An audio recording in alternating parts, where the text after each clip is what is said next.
Bienvenue sur Africa 24 dans cette nouvelle édition du QG News. Voici les titres de l'actualité. Au Mali, le président Ibrahim Boubacar Keïta s'est adressé à la nation à l'occasion du passage à la nouvelle année. Une charte de réconciliation nationale a notamment été annoncée par le chef de l'État. En Guinée, la croissance du produit intérieur brut a atteint 6,6% en 2016, grâce notamment au secteur agricole qui se développe de plus en plus. Et pour cause, de nombreuses écoles proposent des formations liées à ce secteur. Et puis, retour sur le championnat de kickboxing au Mali. Moussa Guidira, champion d'Afrique de kickboxing, remettait son titre en jeu ce vendredi 29 décembre à Bamako. Il a remporté ce match avec un KO au bout de 3e round. Mais tout d'abord, le président malien Ibrahim Boubacar Keïta a présenté ses vœux à la nation ce dimanche 31 décembre. Un discours porté notamment sur l'unité et la réconciliation nationale. Dans son message de fin d'année, le président Keïta a également annoncé une nouvelle loi dite d'entente nationale qui prévoit de ne pas poursuivre tous ceux impliqués dans une rébellion armée. On l'écoute. Je ferai initier dans les semaines qui viennent un projet de loi sur l'entente nationale. Ce texte proposera notamment l'exonération de poursuites de tous ceux impliqués dans une rébellion armée, mais qui n'ont pas de sang sur les mains, des mesures également d'apaisement après l'accélération des procédures en cours et les réparations accordées aux victimes reconnues. Un programme de réinsertion pour tous ceux qui déposeront les armes et s'engageront publiquement à renoncer à la violence. Mes chers compatriotes, je voudrais être bien compris. Le projet de loi ne constitue ni une prime à l'impunité, ni un aveu de faiblesse, encore moins un déni des droits des victimes à se pourvoir en justice. Les deux principales coalitions de l'opposition nigérienne, le FRDDR et le FPNAD, ont organisé une marche suivie d'un meeting à Niamey ce dimanche 31 décembre. Objectif, dénoncer la mauvaise gestion du régime. Reportage de notre correspondant Sadou Alizé Mouktar. Les militants des deux principales coalitions de l'opposition nigérienne étaient encore ce 31 décembre 2017 dans les rues de la capitale Niamey. Le Front pour la restauration de la démocratie et la défense de la République et le Front des partis non affiliés pour l'alternance démocratique ont organisé une marche suivie d'un meeting pour dénoncer, disent-ils, la mauvaise gestion du pouvoir du président Issoufou Mahamadou. Vous savez, depuis ce temps qu'ils sont là, à présent, les constitutionnalistes ne comptent plus le nombre de fois que la Constitution est violée par le régime de la Renaissance. Vous savez qu'aujourd'hui, les scandales s'entassent et que la rupture d'égalité des citoyens devant la loi est malheureusement une réalité dans notre pays. Pour peu que vous soyez du côté du pouvoir, vous pouvez vous permettre tous les travers. Vous serez sous le parapluie de ce pouvoir, donc impunité totale. Ces partis de l'opposition reprochent au régime du président Issoufou Mahamadou, entre autres, l'impunité, le pillage des ressources du pays, la corruption, mais aussi l'abandon des secteurs sociaux, notamment sanitaires et éducatifs. Dans le collimateur de l'opposition politique, ayant reçu le soutien d'acteurs de la société civile et même d'autres militants au pouvoir, la loi des finances 2018 adoptée par l'Assemblée nationale. C'est le contenu de la loi des finances et les efforts demandés aux contribuables par rapport à certaines dépenses qui ne sont pas justifiées. Et il faut réduire le train de vie de l'État. En contrepartie, le citoyen, le contribuable peut accepter de faire des efforts. Tous les Nigériens sont contre cette manière de gouverner. La corruption, les détournements de l'État sont devenus le sport favori de Issoufou et ses partisans et son gouvernement.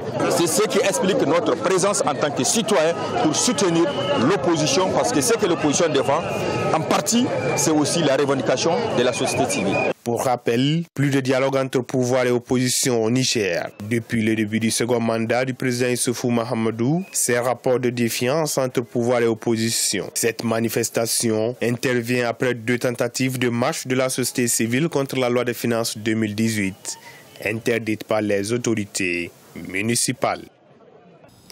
En Guinée, l'apprentissage des techniques agricoles gagne du terrain dans les zones rurales grâce à la création d'écoles spécialisées. Le développement de l'apprentissage est en effet une priorité du gouvernement qui veut impulser une toute nouvelle dynamique dans ce secteur. Plus d'explications avec Idelette Mirabel Bissou. En Guinée, l'agriculture se présente comme un levier de la transformation économique.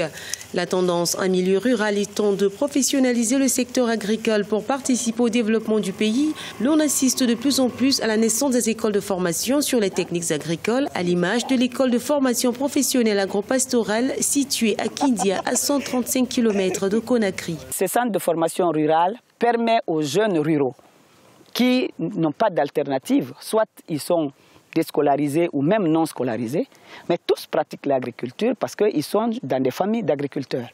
Mais le fait de ne pas connaître les itinéraires techniques, notre école reçoit les jeunes, et, soit par les parents ou par des ONG qui les accompagnent, pour acquérir des notions d'agriculture. Ce secteur a pour objectif de contribuer à développer une activité agricole durable. Ces écoles de formation agricole rurale contribuent à l'amélioration des ressources humaines des entreprises et organisations professionnelles agricoles. Ces dernières appuient les jeunes agriculteurs porteurs d'innovation. Je suis venu apprendre la culture industrielle parce qu'après mes études, j'étais dans un centre de stage. Là-bas, c'était basé sur la culture vivrière comme le riz, le maïs. Donc, je suis venu juste pour acquérir les réalités, comment ça se passe sur la multiplication et le développement de culture industrielle qui est basée sur l'ananas. Moi, je suis sociologue de formation, mais j'ai vu que l'agriculture, c'est un passage obligé pour tout développement d'un pays.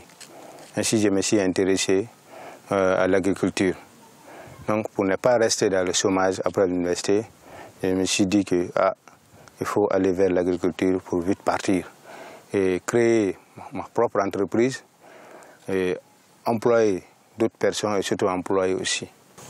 En Guinée, la croissance du produit intérieur brut a atteint 6,6% en 2016 grâce à la hausse de la production de bauxite, d'or et du secteur agricole.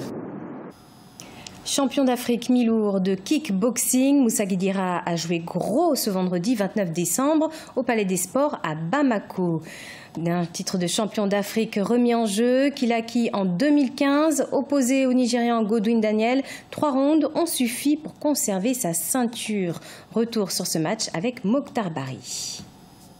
Champion d'Afrique de kickboxing en titre, le Malien Moussa Guidira était opposé au Nigérian Godwin Daniel ce vendredi 29 décembre.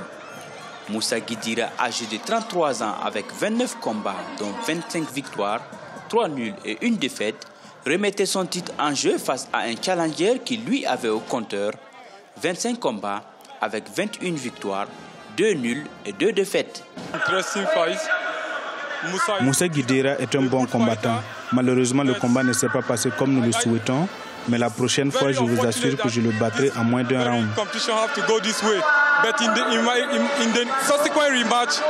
Vraiment, je ne sais pas ce que je vais vous dire. Vraiment, la fierté, c'est pour moi. Donc, ça fait que je n'arrive même pas plus à parler. Parce que j'aimerais que vraiment le kickboxing soit développé au Mali. Donc, c'est une manière de faire aussi la promotion de kickboxing ici. Au Palais des Sports Salamata Maïga de Bamako, le public mobilisé derrière les champions maliens scrute le combat. Le challenger nigérien et le champion sortant se tiennent au premier round.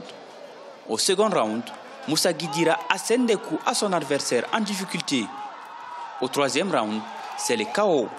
Godwin Daniel s'effondre et jette l'éponge. Le boxing africain se passe bien. La preuve, c'est que ce soir, on a assisté à de très beaux combats. C'est vrai que nous n'avons pas encore atteint le niveau européen, mais nous allons vivre bientôt un championnat du monde avec Moussa Guidira et on espère que Moussa va remporter le titre. Moussa Guidira conserve sa ceinture pour la 5e fois. La prochaine étape, c'est l'organisation d'un combat intercontinental de 6 mois, toujours à Bamako. En rappel, ce combat supervisé par la Confédération africaine de kickboxing est une première au Mali.